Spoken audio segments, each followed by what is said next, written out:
there is a popular quote circulating over social media which is जिसकी जितनी संख्या भारी उसकी उतनी हिस्सेदारी.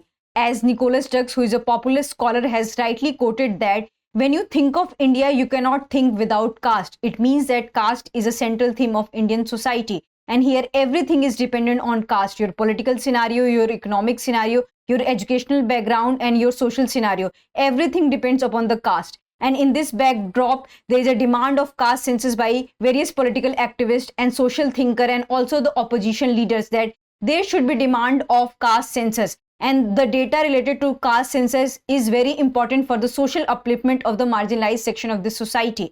And this demand has become prominent in couple of 2 years because the government of India is going to conduct its census. And in that census, they are demanding that there should be a column which consists information related to the caste.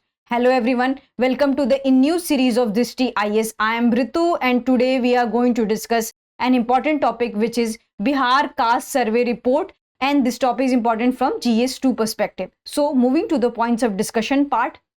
So first of all, we are going to discuss the news and then a brief background of this caste census and then what are the key takeaways of Bihar Caste Census Report and then impact of caste census and then practice question for prelims and mains. So moving to the news part.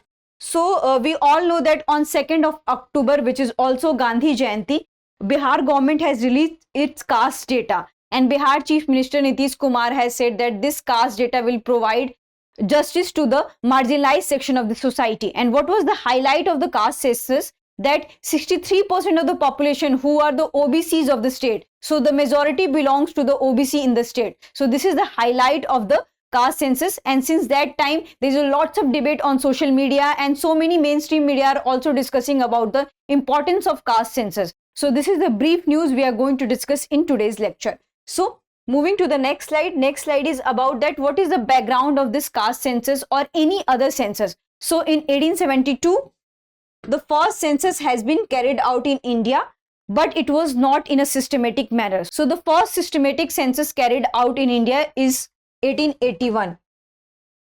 And since that time, this census has been carried out uninterruptedly. And since now also because of this pandemic, the census has been postponed, but government of India will conduct its census.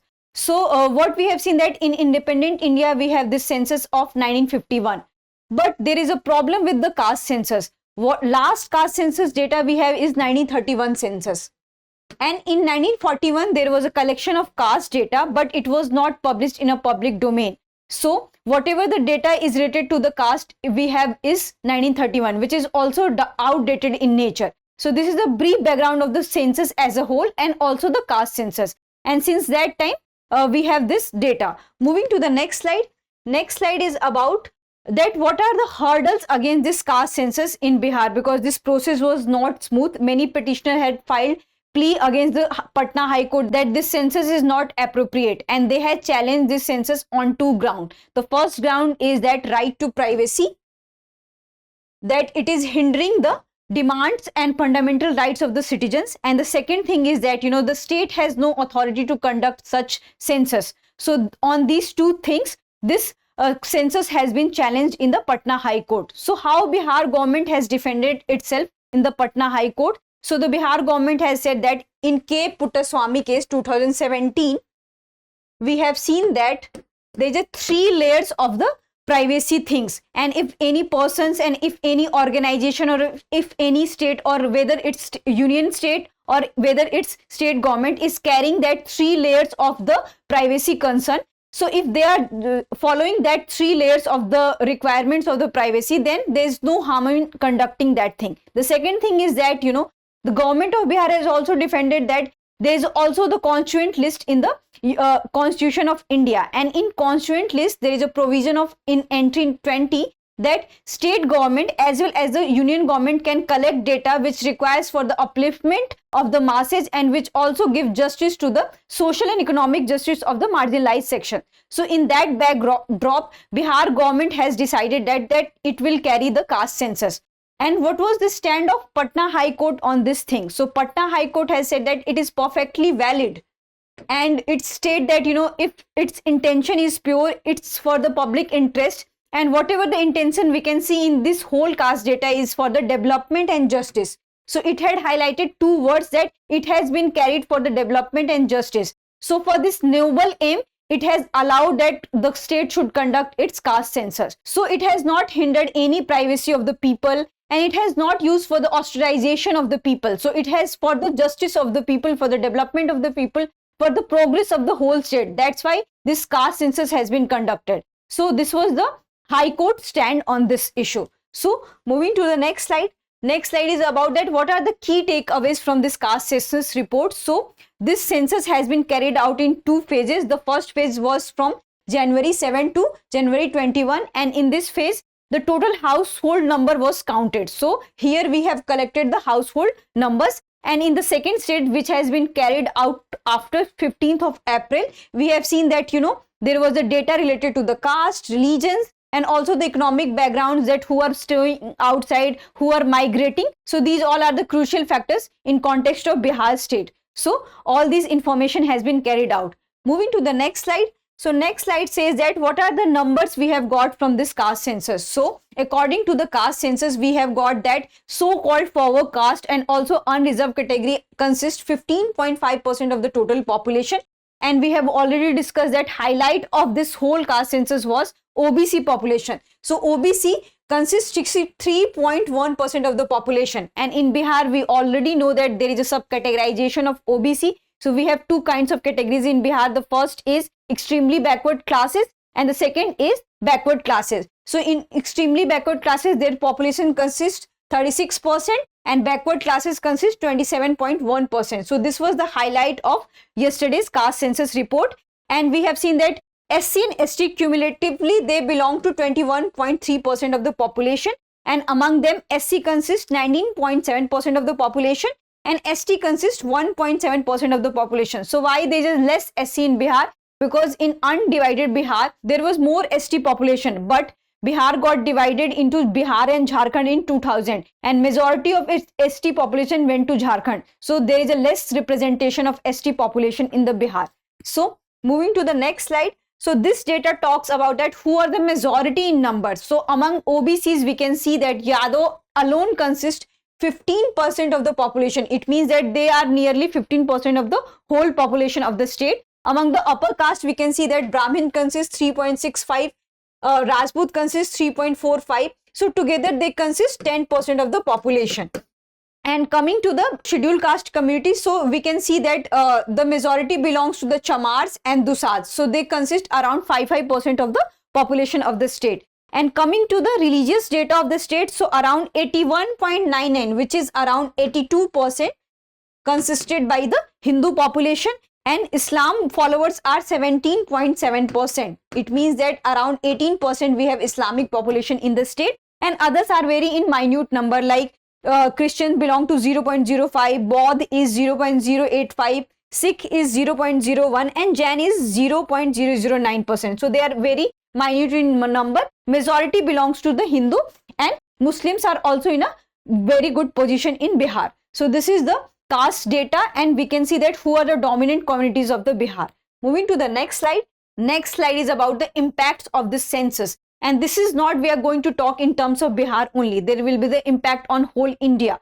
So the first impact is that rise in identity politics. So we already know that in Bihar, there is a two subcategories of OBC, which is BC and EBC. It means that they are backward classes and they are extremely backward classes, and majority population belongs to EBC, which is 36% of the total population. So we already know that Bihar has this history of Karpuri Thakur, where they had highlighted the contribution of EBC population. So this thing is not only limited to the Bihar. If this data will come to the public, the other state will also demand that there should be the caste census in their state, and they will also know that, who are the EBCs among them. So maybe there will be the identity politics between BC and EBC population. So there will be the rise in the EBC and OBC politics. The second thing is that impact on election. In 2024, we already know that the election is coming, and so many states are also going to hold its election in 2025.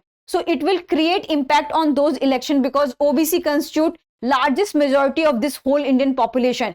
and if any political party will not garner their support, they are not able to win the election. So the OBC support is very mandatory. So in this backdrop, this thing will definitely impact the elections result. The third thing is that debate on 50% ceiling of reservation, because through Indira Swani case, there is a cap of 50% in Indian constitution. So maybe because so many people are asking that there should be representation according to their population. So they are asking that if the backward classes belong to 85% of this whole population, then there should be the representation of 85%. Why 15% will get more seats and they are represented more in the Lok Sabha, Rajya Sabha, in state legislative, in jobs, also in educational opportunities also. So there will be more demand by the backward communities, and maybe the backward SC/ST will unite together and they will ask for their representation, because they are not represented according to their population. Because we have seen that in case of Bihar, the majority consists 63% of the population, but they are reserved just 27% of reservation.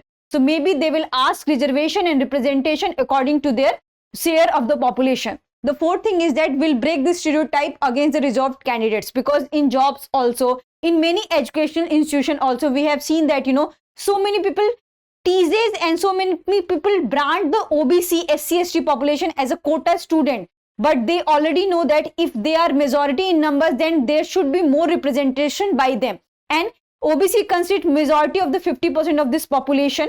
So why they are just getting 27%? If SC and ST are more than 20%, then why they are limited to just 15%? So it will break all the stereotype that they are not represented according to their population, and they are not just quota student, because 15% belongs to the so-called upward caste or forward caste, and they are getting 10% of the reservation. So it will get these kind of stereotype that majority of the OBC and ST population are under unreserved, rather than forward caste who are just 15%, and they are getting 10% of the EWS reservation. And in EWS reservation also, we have seen that so many, it is dominated by the forward caste, and it is just belong to the economically weaker section. It means that it is not just limited to the Hindu population, it can be also to the Christian, also to the Muslim, Bodh also, and also to the Hindu, because here economic criteria is seen, not the caste criteria. The fourth thing is going to be the changes policies, because we have seen that in Bihar, Nitish Kumar government has increased and released so many policies related to the EBC population, and there is also commission related to the EBC. So there will be demand and bifurcation and what you can say the subcategorization of OBC. So the government of India should bring more policies related to the EBC and to the most marginalized section of the society. So maybe there will be the change in the policies also. So these are the impacts of the caste census. So moving to the next slide. Next slide is about practice question for prelims. Which part of the Indian Constitution deals with the election? Part 3, Part 10, Part 15, Part 16. So you have to answer this in the comment section. Coming to the mains thing, because this thing is very important for your mains question, so be careful for this part. Do you think caste census is essential for the welfare of the downtrodden? What is the stand of current government on it?